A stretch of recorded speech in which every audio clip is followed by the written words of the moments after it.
Unaweza ukasikia kwamba watu wanafanyiwa ukombozi, lakini wanafanyiwa kufungwa. Wachungaji wengi waangalieni, si wote wako sawa. Wengine ni mbwa zaidi ya mbwa mwitu. Wakikuangalia na shetani na ile roho iliyo ndani yao, watasema tuna ibada ya ukombozi, kwa hiyo ni 10,000. Usiende.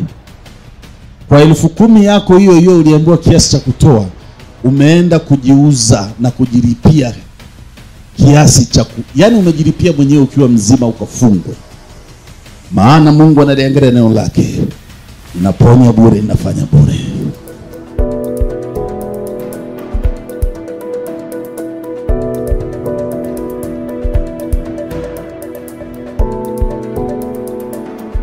Baba, ninakutukuza.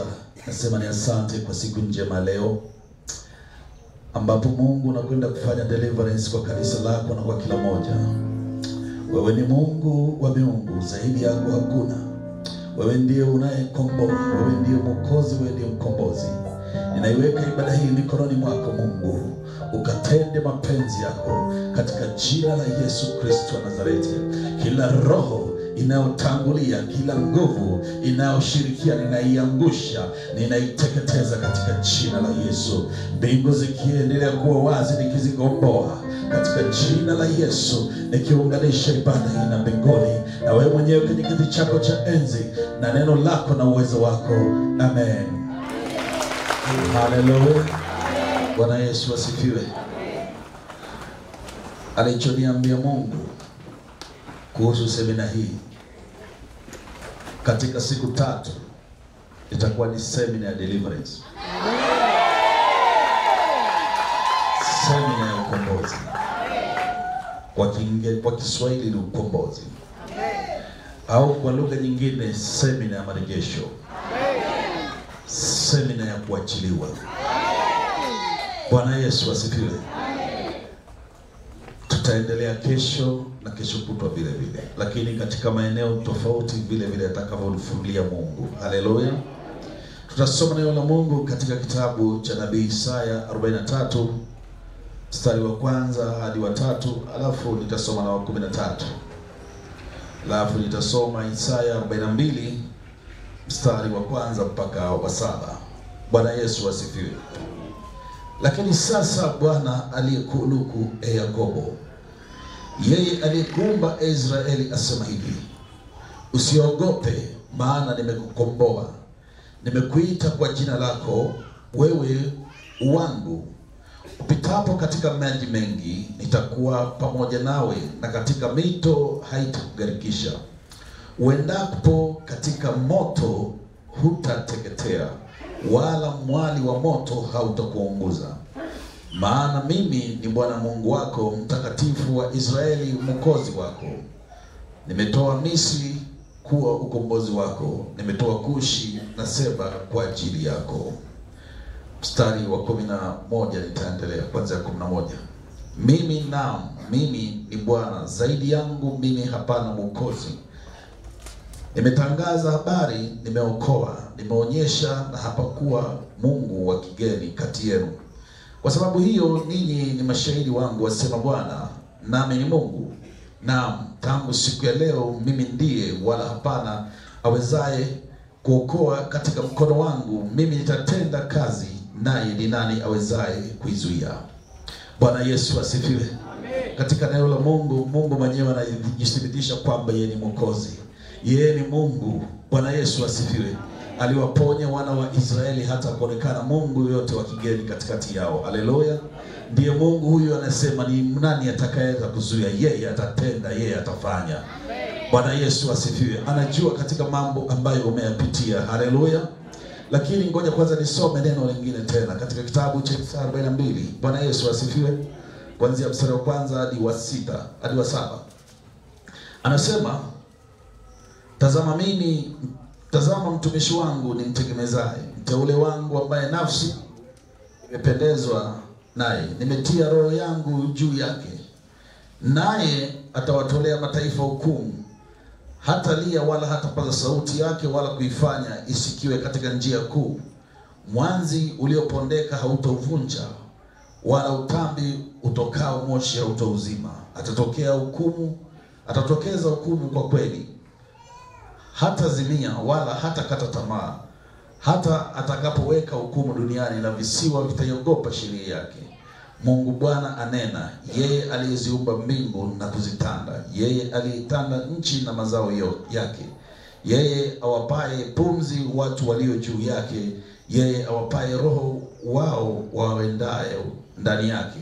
Mimi Bwana nimekuita katika haki, nami nitakushika mkono na kukulinda na kukutoa uwe agano la watu na nuru ya mataifa, kuyafunua macho ya vipofu, kuwatoa gerezani waliofungwa, kuwatoa walioketi gizani katika nyumba ya kufungwa. Bwana Yesu asifiwe. Ninaongea kuhusu ukombozi. Bwana Yesu asifiwe. Lakini katika ukombozi nitaongea katika mambo mengi sana. Jambo la kwanza nataka mjue kwamba Mungu mwenyewe ndiye alifanyaga deliverance ya kwanza, yani ukombozi kwa dunia hii. Ndio maana akamtuma mwanae wa pekee haja hapa duniani. Ile ilikuwa ni deliverance ya kwanza ili sisi tukapate kuokolewa.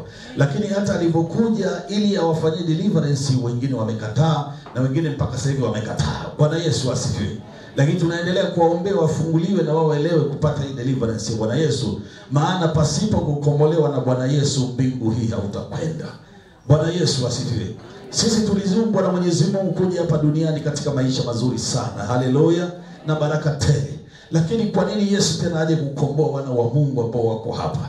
Na wakati Mungu amewatuma katika dunia hii wakazaliwa wakatawale, lakini ikatokea kwamba haiwezekani. Nataka nikwambie kwamba shetani aliwateka wanadamu. Shetani aliwanunua kwa maagano na miungu na vizazi na vizazi. Ikafanyika mwanadamu hawezi kufanya jambo lolote, kwa hiyo anahitaji ukombozi. Bwana Yesu asifiwe. Ndio maana Mungu akamtuma mwana wa pekee anaitwa Mwokozi wa ulimwengu wote. Bwana Yesu asifiwe. Mwokozi wa nani? Mpaka wanyama, mpaka ardhi. Hakuna mwokozi kama huyu. Bwana Yesu asifiwe. Lakini katika ibada ya leo, semina ya siku ya kwanza, nitafanya deliverance katika maeneo baadhi. Haleluya. Nitafanya katika ndoa, nitafanya katika kazi, nitafanya katika wokovu, nitafanya katika baraka. Nitafanya deliverance katika nafsi, katika moyo. Nitafanya deliverance kwa vijana, kwa mabinti, watoto na watu wazima. Bwana Yesu asifiwe. Mambo ni mengi, lakini hizi kama ni ndoa zina shida. Bwana Yesu asifiwe. Kama ni kazi watu wana shida. Kama ni kwenye wokovu, kuna wokovu unahitaji ukombozi. Bwana Yesu asifiwe. Kama ni baraka, kuna baraka za watu zinahitaji ukombozi. Kama ni nafsi, kuna nafsi inahitaji ukombozi. Kama ni mioyo, kuna mioyo inahitaji ukombozi, maana mingine imechafuka kabisa, haifai. Bwana Yesu asifiwe. Kama vijana, kuna ambao wamezaliwa sasa hivi wamechafuka, wanahitaji ukombozi upya. Bwana Yesu asifiwe. Mabinti wanahitaji ukombozi vile vile. Watoto wanahitaji ukombozi vile vile. Hata watu wazima wanahitaji ukombozi vile vile. Haleluya. Bwana Yesu asifiwe. Mambo ni mengi, kutokana na muda nitaenda hatua kwa hatua. Kwa nini Mungu anasema wakakombolewe? Na yeye mwenyewe anasema nitakukomboa, utanijua mimi ni Mungu. Yeye ni Mungu Mwokozi. Yaani hakuna anayeweza shindana na yeye. Ni yupi? Hakuna. Kwa hiyo leo kuna ahadi ya Mwenyezi Mungu kukomboa kila mtu katika kila eneo. Bwana Yesu asifiwe. Mnaelewa watoto wa Mungu? Lakini upendo wa kwanza alionao Mungu, alimtuma Bwana Yesu, nenda kawakomboe wale watu duniani. Bwana Yesu asifiwe. Akamwaga na damu yake msalabani pale ili tukombolewe. Bwana Yesu asifiwe. Tunakombolewa kwa damu ya Yesu, tunakombolewa kwa jina la Yesu. Haleluya. Hatukombolei kwa fedha, hatukombolei kwa makafara. Bwana Yesu asifiwe. Lakini nataka nikufundishe kidogo, maana yawezekana kuna mahali unapita kwenye maisha, unasema ni nini jamani, hata sijielewi. Lakini wewe ndio una shida. Haleluya. Unajua kwa nini unakombolewa? Ina maana uko kwenye kifungo, unatakiwa kuwa huru. Kuna mtu anaweza kuambia mimi niko huru, lakini unaweza kukuta kichwa chake chenyewe kinahitaji deliverance. Kina mawazo mabaya. Unafikiri hata anataka kujiua, anahitajiwa kufanywa deliverance. Ni roho iko ndani yake. Lazima ingoke, Roho Mtakatifu afweke makao. Yule mtu atakuwa mzuri na atakuwa safi. Bwana Yesu asifiwe. Bwana Yesu asifiwe. Sasa nini maana ya ukombozi? Ukombozi ni kutolewa mahali ambapo umeshikiliwa. Bwana Yesu asifiwe. Ukombozi, tunaposema ibada ya ukombozi, ni ibada ya kuwatoa watu mahali ambapo wanahitaji kukombolewa, wanahitaji msaada. Hata katika leo, jioni leo, kuna watu wanahitaji msaada sehemu mbalimbali. Bwana Yesu asifiwe. Msaada ninaozungumzia ukombozi na kuzungumzia ukombozi wa kiroho. Bwana Yesu asifiwe. Umeshawahi kuona kibinadamu majeshi ya nchi fulani yametekwa, yanahitaji ukombozi kwenda kukombolewa. Kabla nchi zetu hazijapata uhuru, zilikuwa zinakuja kukombolewa, lakini walikuwa wanapigana vita sana, mpaka wanapigana majeshi yanakimbia, nchi zinakombolewa. Sijui mnanielewa watoto wa Mungu? Na hivi leo, jioni ya leo, Mungu atapiga vita, utakombolewa. Haleluya. Unaweza kuwa unakaa hivi, lakini ni mwanadamu wenzako yeye mwenyewe amekufunga. Amefanyaje? Anaweza kafunga hata ng'ombe, anaweza kafunga hata kuku zisitage. Mimi nakwambia leo cha moto utakiona. Ama sivyo jamani? Tumepewa amri ya kuishi, kufurahi, lakini haviwezekani. Kwa nini? Mimi nataka kiwezekane. Bwana Yesu asifiwe. Na ni oda ya Mwenyezi Mungu, lazima iwezekane. Nani anataka kwenye kifungo tena? Mpo? Kwa nini mnaenda kwa waganga? Si unajipeleka mwenyewe kufungwa? Kwa nini unaenda kupiga ngome kwenye migomba na mti? Si unaenda kufungwa mwenyewe? Umeenda kwenye matambiko, si umejipeleka mwenyewe? Wengine hata wazazi wenu walikuwa labda mko mjazaliwa, lakini kuna laana inakufuatilia kizazi na kizazi, ungekwenda. Kwa hiyo unatakiwa usimame na useme, ninataka deliver, nataka ukombozi kwenye familia, kwenye maisha. Yaani kila mahali tunaona mnaishi kwa amani na kumfurahia Mwenyezi Mungu. Bwana Yesu asifiwe. Sasa kuna aina ya ukombozi. Bwana Yesu asifiwe. Neno ukombozi, hebu nitofautishe. Kuna uponyaji pia. Sawa sawa. Lakini uponyaji ni tofauti na ukombozi. Sijui umeelewa? Ile nitaelezea wakati mwingine zaidi. Sasa kuna aina ya ukombozi. Kwanza, ukombozi wa kwanza ambao Yesu ametuletea ni sala ya toba. Unapokiri sala ya toba, tayari umekiri ukombozi wa kuwa mwana wa Mungu usichoma moto. Sasa utashangaa mtu anaita Mkristo lakini hataki kupokea ukombozi wa sala ya toba. Anakuambia kesho bado, unajidanganya. Deliverance ya kwanza ni kumkiri Bwana Yesu tu.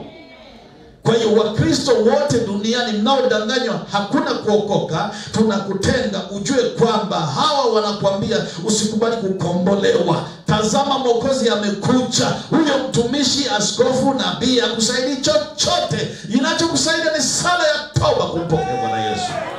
Umenielewa? Kwa hiyo usitishwe wewe ambaye watu wanakucheka umeokoka. Eti wanasema muone ameokoka. Wewe ni bora zaidi maana umekombolewa, unakwenda mbinguni. Usitishwe na hao. Simama imara, imeruhusiwa. Bwana Yesu asifiwe. Utakumbuka kipindi hata cha kina Nuhu wakati wa safina. Wale waliokubaliana na Nuhu ambao walikuwa na familia walikombolewa, wale wengine waliangamia. Na ndivyo ilivyo, mnaambiwa muokoke. Watu wanasema bado wiki ijayo. Wewe sawa unakata roho. Usidanganye kwamba watakuimbia au watakuombea. Wote wao ni waongo, nasema mbele ya ardhi na Mungu anasikia. Mungu huyu si wa maiti. Mungu si wa mizoga. Bwana Yesu asifiwe. Haleluya. Tunapita katika deliverance. Ya kwanza kabisa sala ya toba. Kama hujaokoka, hiyo nakwambia haujafunguliwa kwenda mbinguni. Bado unakuwa umefunguliwa wewe. Una deliverance ya kwenda kuzimu. Na hii deliverance ya kwenda kuzimu, utashangaa hata wanamakanisa wanakataa watu wasiokoke. Mimi nashangaa Yesu ni Mwokozi, amesema mnipokee. Lakini umesema haiwezekani. Mimi nakwambia amenituma nifanye deliverance dunia nzima. Kwa neno, hata neno lenyewe linahitaji kufanya deliverance. Limeharibika. Bwana Yesu asifiwe. Ukisema kweli wanasema huyu tutamloga, tutamondosha. Muondoshe Mungu. Nimetumwa deliverance. Nitaifanya kwako hasa. Unajua hata ukiwa na uoga unahitaji deliverance wewe. Kuna watu wananiuzi hapa sana. Unamwambia mtu kitu fulani, kina ufufu. Shida kwa. Alafu mshatoka, baba imetokea. Wacha hofu, unahitaji deliverance wewe, ujasiri. Utaona miujiza yako. Bwana Yesu asifiwe. Mimi hainifurahishi hapo unakaa kanisani tu kitu unajaza uone baraka zako. Unajua anayekupenda anakwambia kweli. Wangapi wanahitaji deliverance ya moyo? Deliverance ya imani. Zimechafuka, ulipoabudu miungu imeharibika. Bwana Yesu asifiwe. Sasa katika siku tatu tutachambua mambo mengi. Bwana Yesu asifiwe. Maana hata mimi sijui mengine nasimama ndo naanza kusikia hivi. Haleluya. Bwana Yesu, kwa uwezo wa Roho Mtakatifu anavyoyafunua. Haleluya. Sasa kuna deliverance ya mfungwa wa kimwili. Au ngoja nirudie kwa Kiswahili, ukombozi wa mfungwa wa kimwili. Mtu anapokuwa magereza anaenda kudhaminiwa jamani. Lakini pia kuna wa kiroho, mateka. Bwana Yesu asifiwe. Kuna mfungwa wa kiroho. Bwana Yesu asifiwe.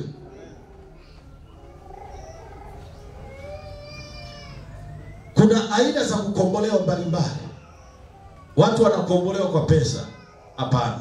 Mimi naongea habari ya Bwana Yesu. Sawa sawa. Hata Biblia nasema mliuzwa lakini hamtakombolewa kwa fedha. Neno la Mungu na damu ya Yesu. Haleluya. Wewe unapotaka kumtolea Mungu, mtolee kama shukrani yako. Haleluya. Lakini sasa pale unapokwenda kwa wachawi, unaambiwa utafanyiwa ukombozi, toa ng'ombe, toa kondoo. Kinyume chake ni kwamba unafungiwa kwamba wewe mfungwa kumuona Mungu, mfungwa kutokuona baraka, na mfungwa kufanikiwa ile jambo unalifuata. Labda unataka ufanikiwe kielimu, utashangaa elimu haifanikiwi tena. Jamani vipi? Sijui mnanielewa watoto wa Mungu? Haya, kuna ukombozi wa ulimwengu wote. Ukombozi wa ulimwengu wote naongelea sasa, ambao ndio kwenye seminari, ni wa jina la Yesu. Bila Yesu hakuna chochote. Elimu yako, utajiri na kila haisaidii. Ndio maana nini nakwambia isaidii. Utakufa, utaviacha hapa. Utaondoka umebaki mafupa. Lakini pata ukombozi wa Bwana Yesu wa kweli. Haleluya. Sijui mnaelewa. Kuna kukombolewa kutoka kwa misukule. Mtu anakuwa na maisha yake lakini hafanikiwi. Anahitaji kwamba kufunguliwa, kukombolewa, deliverance. Hii kusema msukule, watu wengi hapa ni misukule. Namna ya kujua msukule, unaweza ukajikuta unafanya kazi mahali fulani na umeshaacha kazi, au unasoma mahali fulani na umeshaondoka, au unazurura barabarani. Ule ni usukule. Bwana Yesu asifiwe. Sijui mnanielewa. Na usukule ni kwamba unafanyishwa kitu alafu upate malipo. Haya ni mambo ya kiroho. Bwana Yesu asifiwe. Lakini kuna usukule mwingine, ni ile watu wanauliwa kabisa, halafu wanazika hewa, lakini yule mtu yuko darini, yule mtu yuko dukani. Bwana Yesu asifiwe. Anafanyishwa kazi. Unanielewa watoto wa Mungu? Lakini kazi hiyo inafanywa na wachawi. Wanaanza kukusomea ramani toka unaishi. Tutamuua.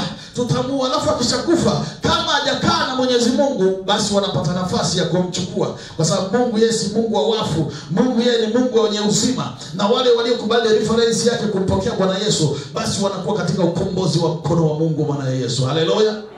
Kwa hiyo ninataka mjielewe sana, ushike sana ulicho nacho. Mwaka 2020 huu, ninajua Mungu anakwenda kufanya mambo makubwa sana kwa watu. Ninakuambia hivyo kwa sababu mimi nimeshamuomba. Na mimi simwambii nataka ufanye hivi, ananiambia hivi. Haleluya. Mimi unavyonipenda Hebron na mimi nitafanya. Haleluya. Lakini sasa inategemea na wewe jinsi ulivyo. Kuna watu wanahitaji deliverance hapa. Kuna watu wanaokoka lakini mguu mmoja ndani mwingine nje. Mtu kama huyo kufanikiwa ni bahati, neema ya Mungu. Mimi nataka ufanikiwe mpaka dunia ishangae. Ufanikiwe mpaka mtaa wako ushangae. Uinuliwe mpaka ofisini mwako washangae. Kama ni mtumishi Mungu akutumia mpaka watu washangae ni huyu. Unahitaji deliverance. Unahitaji ukombozi. Bwana Yesu asifiwe. Mtu aliyefanywa mateka anahitaji kukombolewa. Pasipo kukombolewa hamna lolote. Bwana Yesu asifiwe. Mnanielewa? Kama hujakombolewa, na kuambia kuna mambo utakuwa unashangaa katika dunia hauyawezi. Na dalili ya kujua huyawezi ni kwamba unatamani lakini unakwama tu, yanachelewa, unaumia sana, unahitaji ukombozi. Bwana Yesu asifiwe. Sijui mnanielewa watoto wa Mungu? Nitapita katika mambo mengi. Kila mtu amepewa kibali chake, lakini kibali chako kikichukuliwa unafanya sinahitaji kuombolewa. Kiko wapi? Watu hata wanisalimii, vitu hata vinioni. Kibali chako kiko wapi? Lakini na habari njema, kama kibali chako kimeibiwa, ina maana wanapokiiba wanaweza wakakinunua kichawi, wakakifanyia maagano, wakakipatia walali. Bwana Yesu asifiwe. Sasa Bwana anasema atakikomboa, atavunja maagano, kitarudi. Kwa hiyo leo katika ibada kuna watu wataporomoka mpaka sifuri wa unyenyuki. Ili wachawi wakome, wamezoea. Kuna watu wananyanyasika tu hapo kuloga tu vitu vyao. Kuloga tu vitu vyao. Fanya nini? Ndio maana nimesema nitapita katika maeneo mbalimbali ambao nimeyasema, lakini ngoja tuende kidogo. Haleluya. Bwana Yesu asifiwe. Kuna kukomboa nyota, neema yako, vitu vya rohoni na mwilini. Bwana Yesu asifiwe. Vitu vyako vya rohoni pia vinahitaji kufanywa deliverance.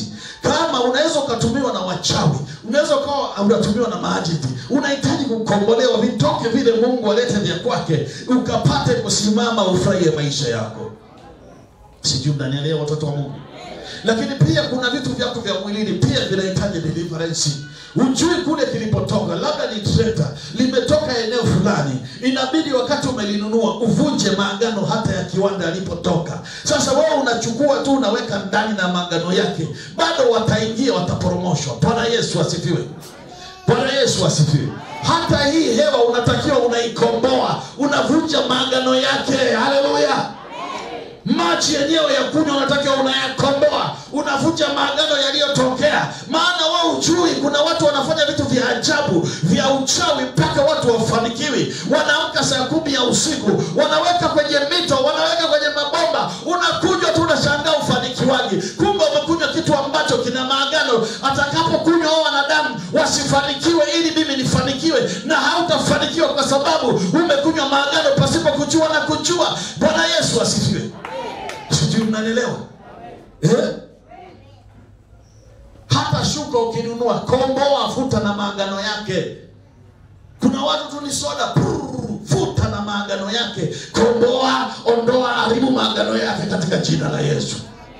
Hata Biblia inapotoka imetengenezwa kwenye viwanda. Bwana Yesu asifiwe. Wewe ikomboa, isafishe kwa damu ya Yesu. Soma hata kalamu, unakuta mtoto anaandika, anabala kwenda shuleni kufanya vizuri, kalamu imetoka kwenye kiwanda fulani, labda cha miungu. Bwana Yesu asifiwe.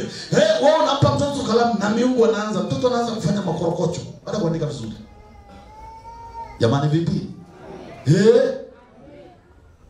Dunia imeharibika. Lazima kuwa wajanja. Bwana Yesu asifiwe. Hii mambo kusema natakasa, Mungu nisaidie kwa jina la Yesu, haifai. Komboa ni utakase, rejesha. Haleluya. Kuna watu wanaumwa kila wakati kwa sababu vitu wanakula na maagano. Ni andazi barabarani, si andazi tu, hata mkate. Mimi nakwambia hata mbegu unayopanda shambani ikomboe, vunja maagano yake. Ujui kule ilipotoka. Yule aliyepata pesa za hicho kiwanda akatengeneza mbegu akaweka madawa, alifanya nini? Sio ajabu ameua ndugu yake. Sasa nao unachukua na ile maagano ya kuua ndugu yake, anakuja, hutafanikiwa wewe. Ni ardhi umenunua, vunja maagano yake, komboa. Watu waliokuwa na kidararia wamenunua 5 6, bomboa, komboa. Unajua usiojua kwa damu ya Yesu. Halafu unasema sasa ni kwangu, natulia. Ndipo utaona unaanza kujenga msingi. Utaanza kuona sementi inakuja, utaanza kuona milango inakuja, utaanza kuona room zinaongezeka. Bwana Yesu asifiwe. Nani aliyewaloga nyie? Elimu hamna. Sindio? Tulifichwa hivi vitu sana tusivijue. Na mchawi apendaji mtu ajue kabisa vitu. Hata shetani ajue vitu hivi. Kwa sababu anajua umemweza, utapita yani katikati yao. Utapita kwa wepesi. Ni ofisi umehamia, umepelekwa pale. Wewe unakaa tu kwenye kiti. Unajua umekaa wangapi kwenye hicho kiti? Yule analala makaburini. Na wewe itaanza, si ndio? Kuna watu fulani katika mkoa huu wengi wanakuwa wanalia, nimenunua madini yamekata bei. Simeshasikiaga jamani. Unajua inafanyika nini? Unanunua madini, nimeyakamata, ninayakomboa, ninavunja maagano ya mikono yaliyopita hata mgodi, narejesha uthamani wake, ninamiliki. Mimi nakwambia ukienda kuuza unapiga bei ya bao. Imekuwa ni kuzulumiana tu. Si ndio?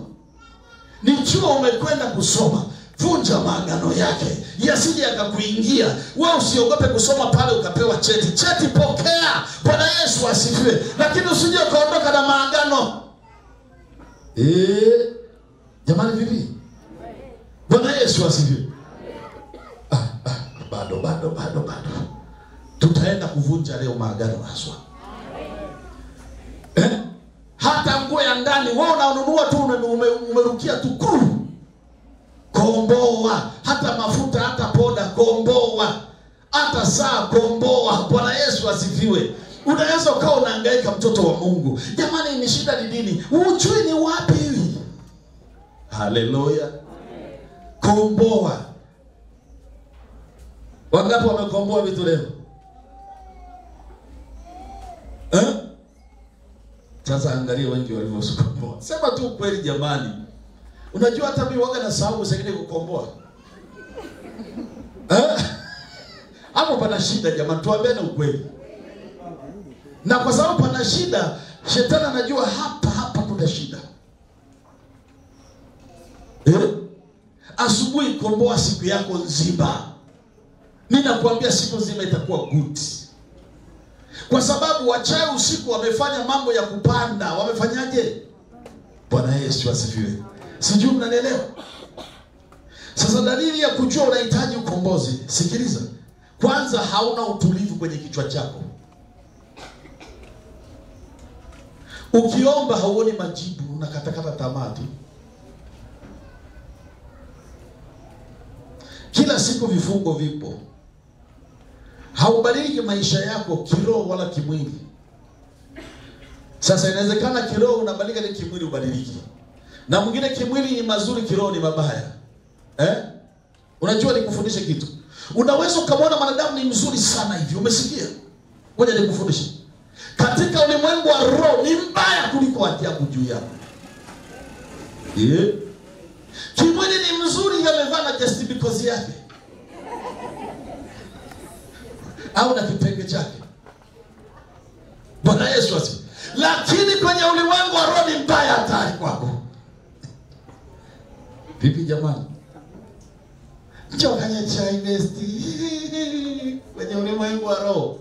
Acha bwana. Lazima mjifunze mambo makubwa.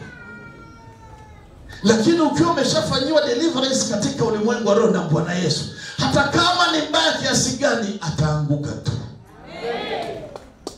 Lakini sasa hujafanywa deliverance, si ndio? Halafu hapo pona watakushambulia, watakukata mpaka kucha, watakunyoa huku, utakuta umenyolewa huku, utakuta umekata kucha, umeone alikukata. Jamani vipi? Mbona mnanyamazaga mnanikodolea? Rafiki zangu vipi? Deliverance. Sasa hapa shetani hapendi. Majini hayapendi. Mapepo hayapendi. Bwana Yesu asifiwe. Unaota unatumikishwa. Unajua hata kula unahitaji deliverance. Ni kutumikishwa. Unaweza ukaona unakimbizwa, unafanya wapi, wanakutafuta msukule huko. Bwana Yesu asifiwe. Lakini sasa hapo kuna kimwili na kiroho. Inawezekana labda una huduma Mungu amekupa. Unajua hata biashara ni huduma. Hata udaktari ni huduma, si ndio? Sasa pale wacheo wanachokifanya, wanataka kuibaga ile kitu Mungu amekupa, alafu waiharibu, alafu itokee kwenye kimwili hapa mbaya. Lakini kama umekombolewa na Yesu, mimi nakwambia watapiga kwata asubuhi, mchana, mpaka magamba yatapasuka, wewe uko vile vile. Watapanda nenda rudi, wewe uko vile. Hapo ndipo wacheo wanaishiwaga. Hapo ndipo mawakala wa shetani wanachanganyikiwaga. Na ndio maana imefika mahali sasa wachawi sasa wataangua, wewe mchawi ni muongo, wewe mganga umekula hela yangu bure wewe. Si hata wengine nimeshamwambia unadanganya mimi bwana. Unasema uhame kwa mwingine. Waacha njoo kwa Bwana Yesu. Amen. Haleluya. Si tunaelewana watoto wa Mungu? Nazungumza hapo na mwingine naona kichwa kinawaka moto. Tulia, tutakuja. Bwana Yesu asifiwe. Amen. Sijui unanisikia?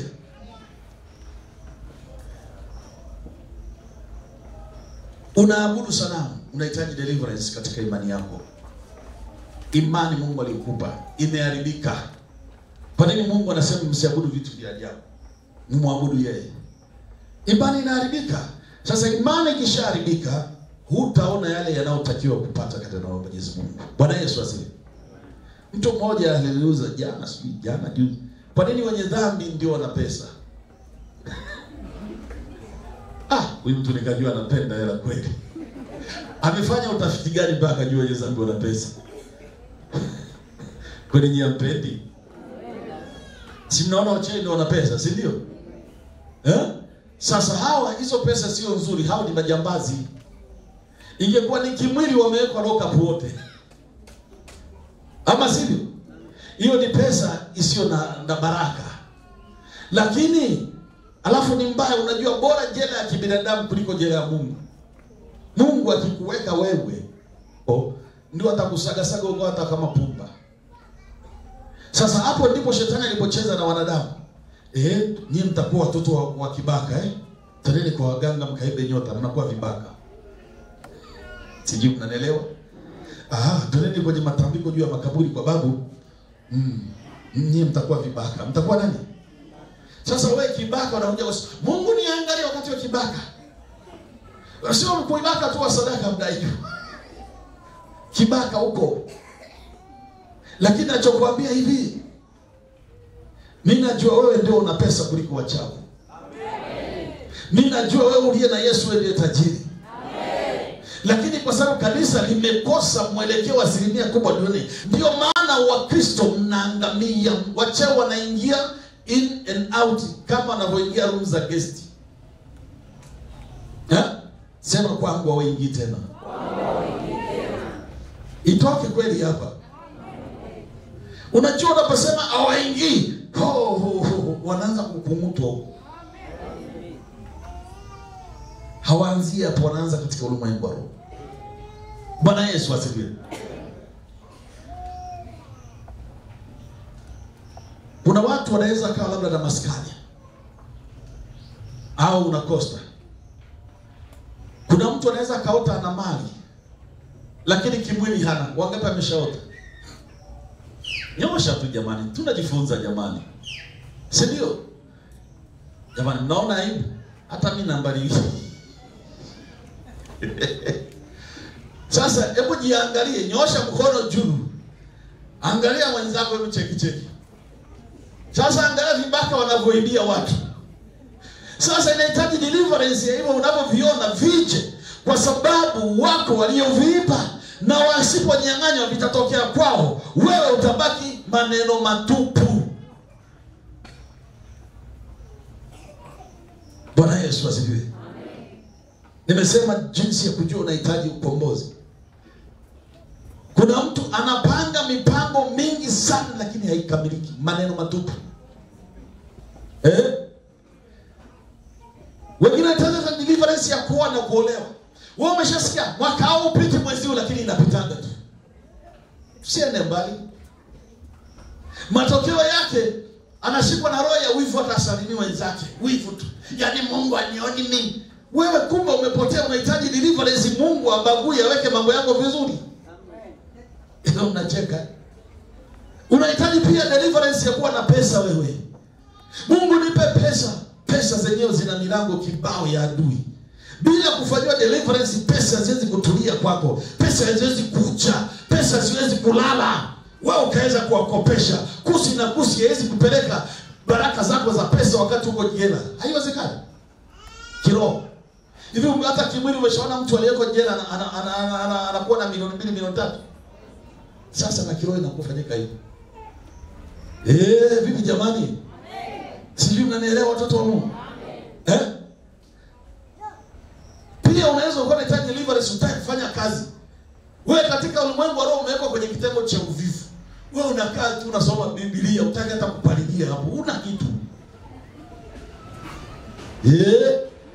Tunaambiana ukweli? Au ni mtumishi? Nakaa tu, mimi naenda kanisani. Utaki kusoma neno, utaki kuomba, utaki kufunga, utaki katika utakatifu, unategemea utamwonaje Mungu? Au unakuja kanisani hapa, kinywa kinahitaji deliverance. Kuna mtu hata anakuja kanisani hapa, labda anapiga story kwenye sehemu ya Mungu, nyumba ya Mungu. Maneno machafu, maneno ya kuwatoa wenzako kwenye uwepo. Huwezi amini kama ni kinywa cha Mungu, unasema kinywa cha pepo hiki. Jamani vipi? Alafu sema, Mungu naomba unisikilize, unibariki. Mdomo wako mchafu. Sasa shida iko kwa Mungu au kwa nani? Si kwetu si wenyewe. Lakini tukijua tunapona. Lakini pia inahitaji kukubali. Kukubali ni kunyenyekea. Sasa tukisemaga kunyenyekea, watu wengi wanafikiri kupiga magoti. Kuna mtu anaweza akawa anapiga magoti hivi mbele za watu, haleluya, lakini kwenye roho hamna kitu. Nyenyekea katika roho. Nyenyekea Mungu. Una haki ya kuishi, una haki ya kuzaliwa, una haki ya kuwa na mali, una haki ya kusoma, una haki ya kufika pale Mungu anataka. Wewe mnyenyekee Mungu, achana na mwanadamu. Achana na kunyenyekea waganga, achana na kunyenyekea makaburini, achana na kunyenyekea Mungu, achana na kunyenyekea mpinga Kristo, mnyenyekee Bwana Yesu tu peke yake. Amen. Na utaona akikunyanyua siku kwa siku, mwezi kwa mwezi. Bwana Yesu asifiwe. Sisi tunaelewana watoto wa Mungu? Mtu anahitaji ukombozi. Unaweza kuwa unampenda Mungu, shetani akakuwekea kiburi ili usinyanyuliwe. Unahitaji ukombozi. Sijui unaelewa? Katika vitu ambavyo Biblia inasema Mungu, macho ya kiburi, sijui majivuno, kujisabia haki. Unahitaji nini jamani? Sema au tuseme ukombozi. Naelewa. Lakini inategemea wewe mwenyewe unahitaji ukombozi itoke moyoni mwako. Maana watu wengine unajua na neema ya kuelewa. Siku hizi zungumzi sana. Zamani tunaibishana hapa na nyamaza tu. Kwa sababu nimeona hata wengi ambao nimenyamaza wamebadilika. Wamekuwa wazuri sasa. Hapa sio jamani. Lakini ukimwambia mtu kwa njia mbaya atakufa, bora tu. Sasa tunazungumza ili akili. Nikiona usikini na kuita na kubana, tunabanana. Ama siko jamani? Alafu kimya mambo yako yanakuwa mazuri. Deliverance.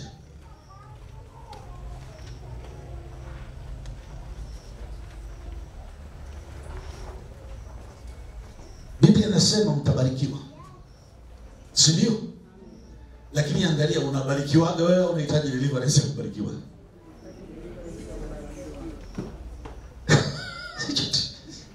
Semeni jamani, Kwa nini watu wanalala njaa? Wakati Mungu amesema utabarikiwa. Unapomtegemea njia zitafunguka. Kazi hakuna atafungua milango 7. Ama sivyo jamani? Kuna shida hapo. Kuna nini? Ndio maana Mungu anasema usimtegemee mwanadamu au chochote. Wewe mtegemee yeye. Yeye anajiamini, yeye anaweza kila kitu, yeye anafanya. Sijui unanielewa watoto wa Mungu?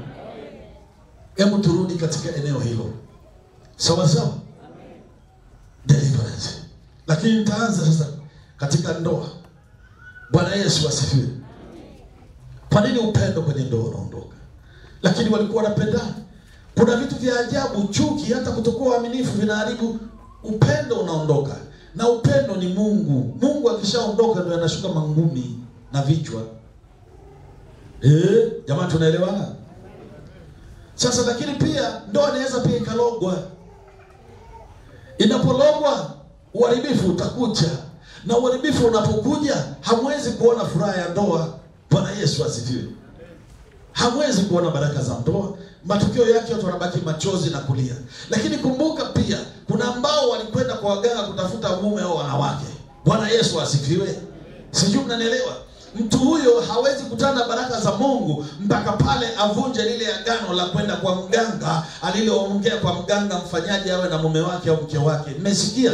Kwa hiyo bila aibu nitaomba kama ulikwenda, mimi sitaki jina lako, nitaweka mikono tu yavunjike. Uanze kuitwa baby, uanze kuitwa Unajua kuna watu wengine hata kumuita baby mke wake, nikwete baby wewe unafaa pemba. Unajua ndoa ina mambo yake, si ndio? Wengine wanakaa kwenye ndoa kama wanajeshi tu. Guru. Haifai, kae kwa hekima na upendo. Mama nani uko wapi? Baba nani ulikuwa wapi? Ni teke.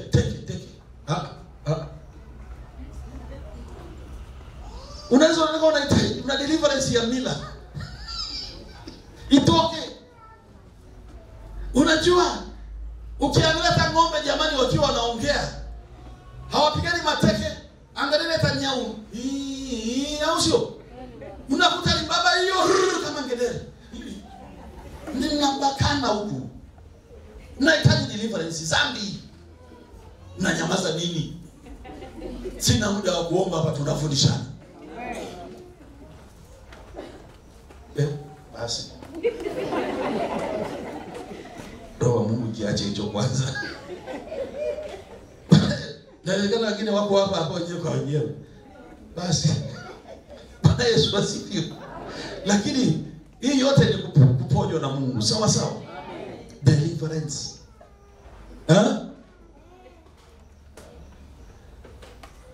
Biblia inasema watu wasizini. Lakini watu wamezini. Alafu unataka mume, unataka mke aje. Bwana Yesu asifiwe. Na jambo kubwa sana liko kwa wanaume. Lazima niseme wamezoea kunyoshia wanawake kidole hivi. Yeye mwenyewe amesha used mpaka ametumika. Sijui umeelewa. Akija na Mungu mimi nataka kitu kipya. Wewe mwenyewe ni kipya. Jamani vipi? Na wewe mwanamke unataka kipya, wewe ni kipya. Message ndani. Deliverance ni deliverance ya kutubu na kuomba rehema Mungu atende. Haya, mambo yako hayafanikiwi. Umetamani kazi za watu wangapi wewe? Wakati unayakwako nzuri. Natamani kazi ile ya kukapenta, kazi ile walimu. Haya, Mungu amekupa labda ujenzi. Anajua kwenye ujenzi ndio utafanikiwa. Unahitaji deliverance ya tamaa, roho ya tamaa itoke ili ajaze.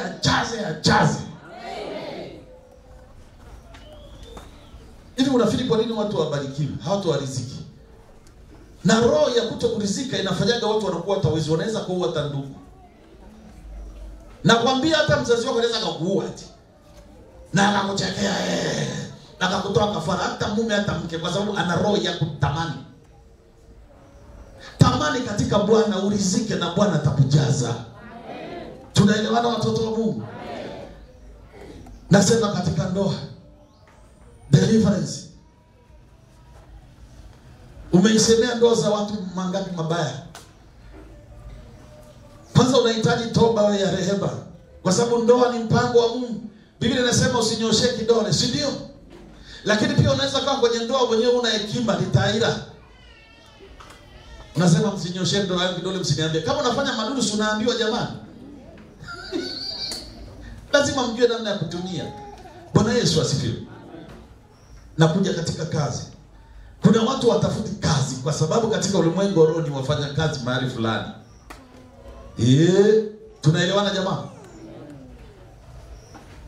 Unabaki umechoka, tunaishi kwa neema. Unahitaji deliverance.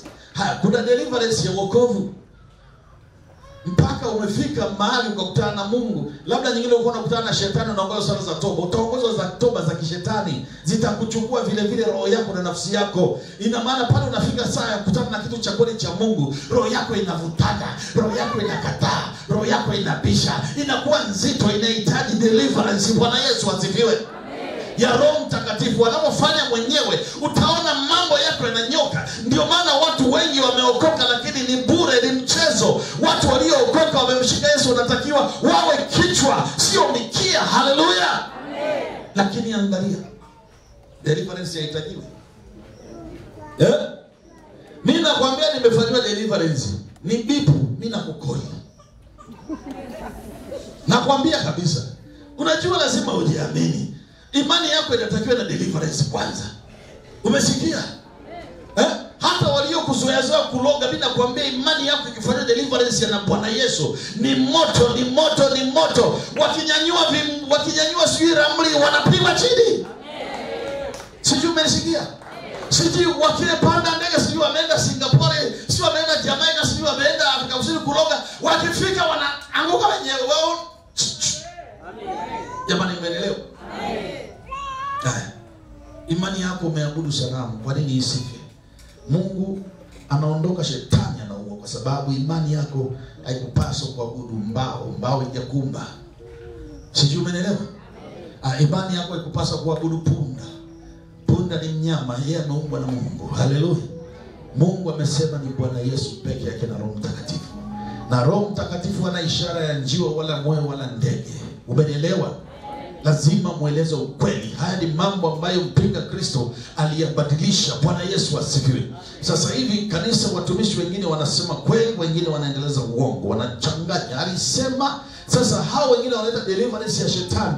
Deliverance ya shetani iko hivi: hakuna kuokoka wewe, tutakutenga. Umesikia? Mjaona? Lakini hawashiki Biblia. Si waachane hizi Biblia, kwa nini kudanganya watu? Lakini wengine wajui. Bwana Yesu asifiwe. Akaja Bwana Yesu sawa akaonyesha deliverance. Mtabatizwa kwa maji ya mtoni, si ndio? Yeye mkataka deliverance ya kikombe, ni ya Mungu ya shetani.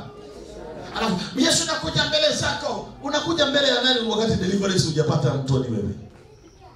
Deliverance nyingine unaenda kubatizwa kwenye kisima. Yesu kwa nini hajabatizwa kwenye kisima? Akasema katika huyu mwokozi wa ulimwengu neno lisibadilishwe, ukilibadilisha unakufa. Kwa hiyo unabatizwa kwenye kisima, umekufa. Haijalishi una degree au umekufa. Sijui kwa kikombe kwa jina la mchungaji umekufa. Unamwita mchungaji Mungu, umekufa. Unampigia mchungaji makofi ni Yesu, umekufa.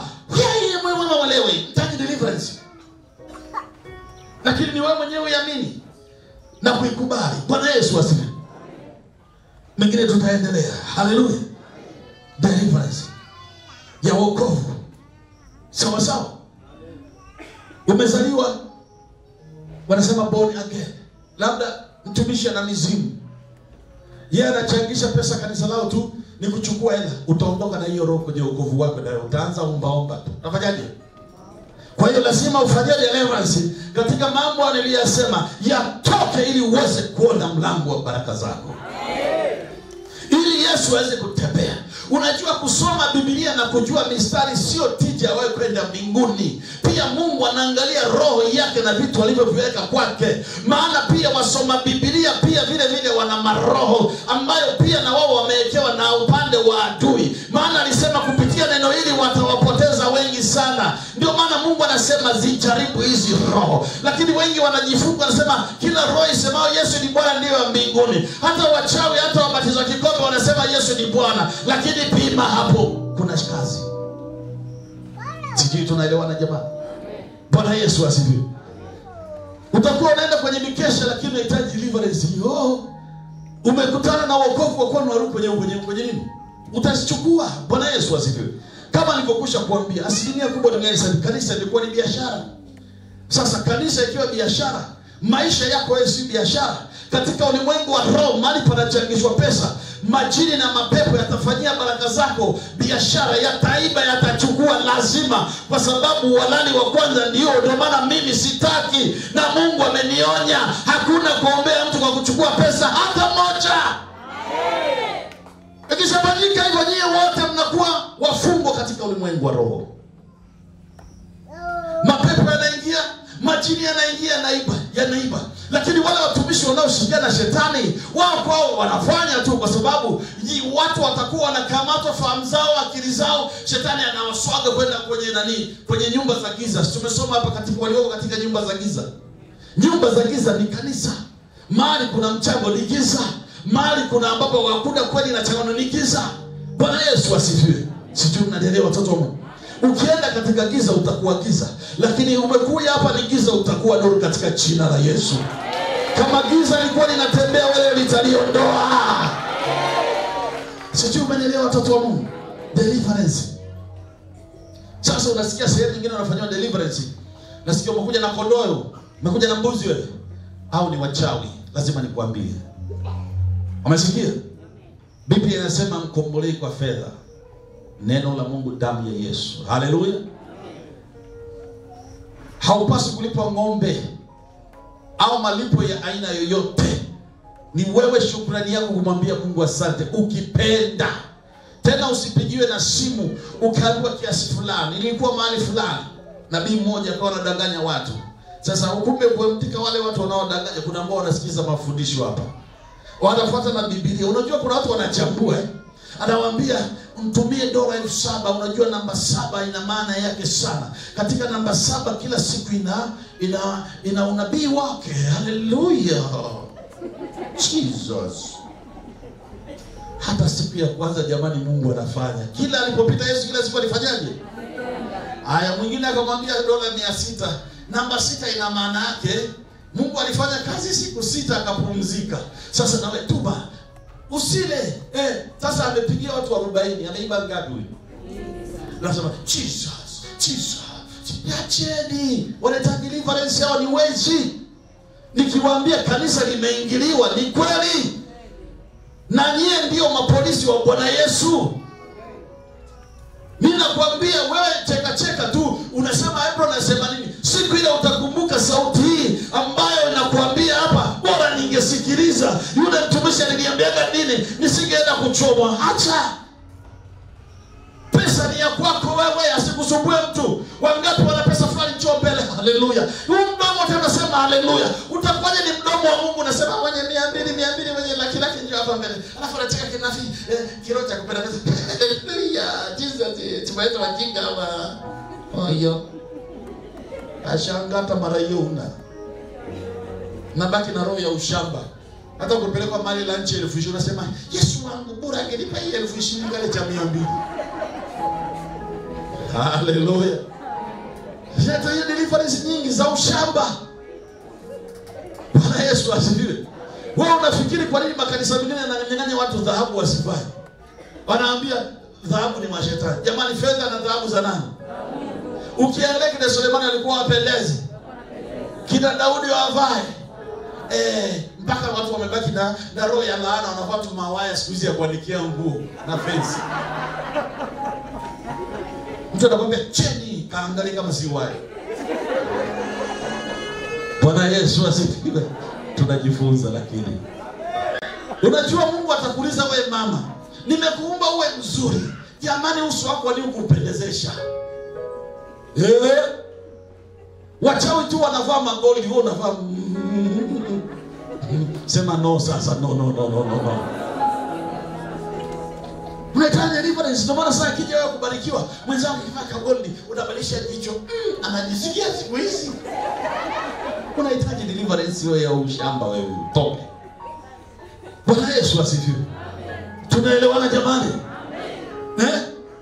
Sijui unaelewa? Sasa unahitaji deliverance. Hata baraka kubwa. Unaweza kuwa umefungwa wewe baraka zako ndogo tu. Ndogo. Lakini wewe una baraka kubwa. Bwana Yesu asifiwe. Pia unahitaji kuwa na deliverance ya kubariki watu. Kuna watu nakwambia anapenda yeye apewe tu, kutoa toi. Utapataje wakati utoe hata kumtolea Mungu wewe mgumu? Ile shilingi 50 mbame ya mandazi. Mungu anaangalia mandazi.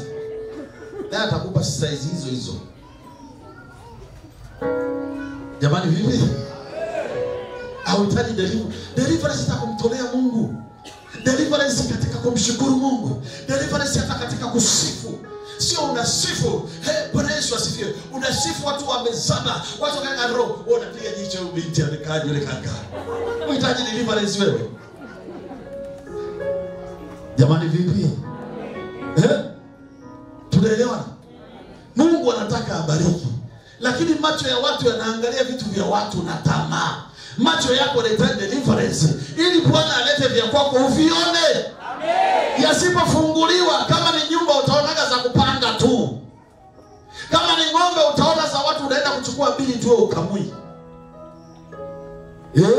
Kama ni mzigo watu utashangaa na shusha malori yanasambaza madukani. Wewe umebaki na tamaa kuangalia vile. Wewe Mungu afanyie macho yako deliverance ili wewe ukaone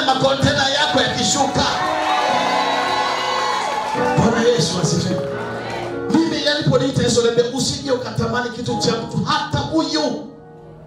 Hata huduma ya mtu usitamani, ujui mwingine ametoka kuzimu, mwingine amepewa na shetani, usitamani na utakuwa shetani. Usitamani hata mtu anapohubiri yeye, wewe tamani kama Yesu anavyotaka. Umesikia? Nimewafundisha hiki kidole hakifanani na mtu, si ndio? Nywele hizi hazifanani na mtu, ulimi haufanani na mtu, baraka zako pia hazifanani na mtu. Sasa watu wengi wanahitaji deliverance ya kiroho kwa sababu wamehama kutamani vya watu. Wao nafikiri chuki na magomvi yanakuja kwa ajili ya nini? Watu wakae katika sehemu yao na Bwana Yesu, wamekaa kwenye kuhangaika na vitu vya watu. Naanza unajua ni dhambi. Jamani vipi? Deliverance. Kuna watu wengine wamefikia mambo mengine na adui katika kifungo anahitaji ukombozi. Hajaolewa, yeye anafuatana na watu tu, waume za watu mfano. Au mwingine tu anapendwa na wake za watu. Anahitaji deliverance, si ndio? Si mbaya ikitokea, sawa, ili iwe ni mpango wa Mungu. Umenielewa? Hata kuna ndoa nyingine nyingi si za mpango wa Mungu. Lazima tuombe ndoa zinazofungwa iwe ni mpango wa Mungu, si matamanio ya mtu. Hao sio jamani? Ndio maana kesho yake kibao, narudi kwenu, ulienda mwenyewe, kaa huko. Sio useme tu wanawake wanasema rudi kwao, na wanaume wanasema narudi kwa mama yangu. Dunia imebadilika, inaitwa.com time. Bwana Yesu asifiwe. Ona vile zamani tunasikia mtoto wa kike anasema nenda kwao. Hata wanaume mnajifanya mjui. Watoto wadogo ndio wanajua. Utasikia ukuta ding ding. Vikide vinaweza kupigana. Mnajua kumbe mnapigana nyie. Acheni. Bwana Yesu asifiwe. Haleluya. Ukombozi katika baraka. Unabadilishiwa, unakuwa shida, kuishiwa, hata kuvaa ni baraka. Bwana Yesu asifiwe. Unajua jambo limoja nimejifunza, hata kama usafiri asema umefungwa, unahitaji umefungwa wewe. Umefanyaje? Kuna mtu amezaliwa hapa Moshono, hakika ni Monduli.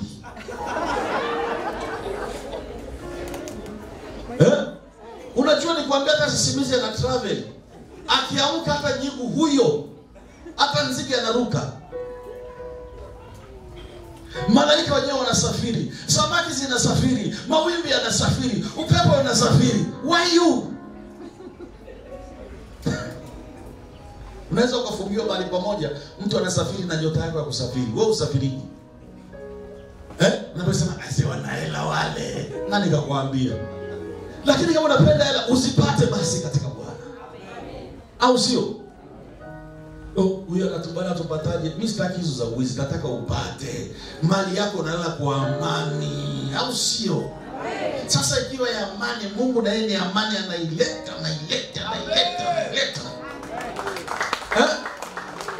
Haya, kuna nafsi.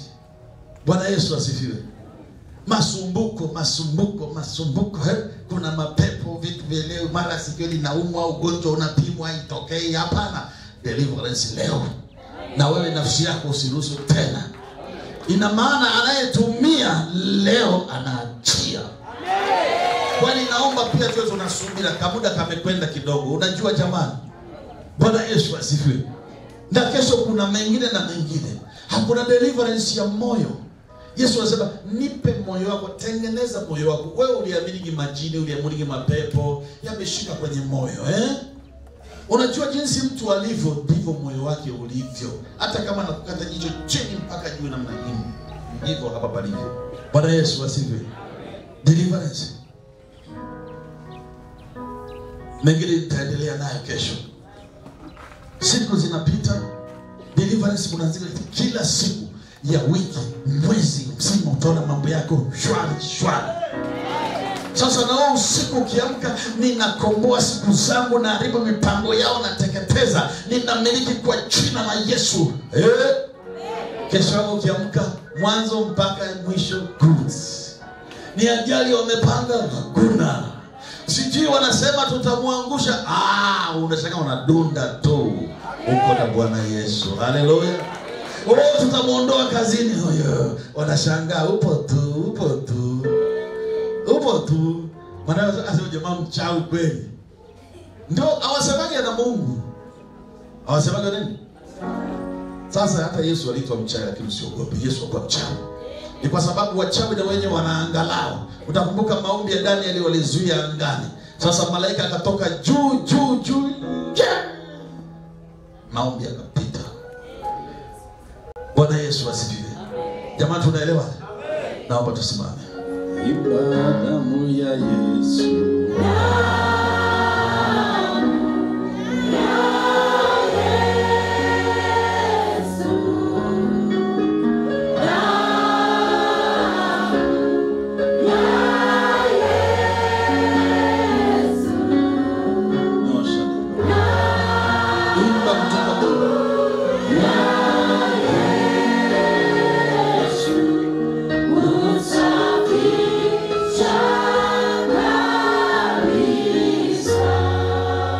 Bwana Yesu, naomba unisamehe dhambi zangu zote.